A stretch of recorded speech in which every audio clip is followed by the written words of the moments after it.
వాడు కేసులు పెడతాడు, ఇదవుతుంది. ఛాయ తాగి గిలాస పారేసినట్టు అన్న మనం పర్మనెంట్ కాదు, ఆర్టీసీ డ్రైవర్లం కాదు, మనం private lorry car jeep auto డ్రైవర్లం అన్నా. అందుకొరకు అన్న మనం ఎవరం పోవద్దు, వాళ్ళ సమ్మెకు అడ్డం పోవద్దు. మనం డ్రైవర్ చేయొద్దన్న.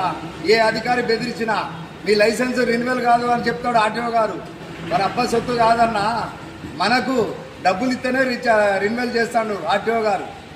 ఎక్కడైనా చేసుకోవచ్చు, ఏదైనా కావచ్చు, కానీ ప్రతి ఒక్క డ్రైవర్ అన్నకు తెలియపరుస్తాను.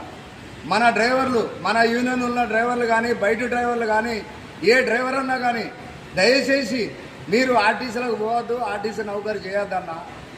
అలాగే అన్నలారా తమ్ములారా, మనం పోకుంటుంటే వాళ్ళ సమ్మె పరిష్కారం అవుతుంది.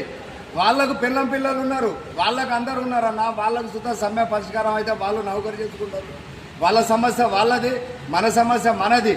వాళ్ళు మంచిగా చేసినప్పుడు మనలా విలువలే ఎందుకు? ఇవాళ వాళ్ళు సమ్మె చేసుకుంటారు కాబట్టి మనలా పిలుతాళ్ళు.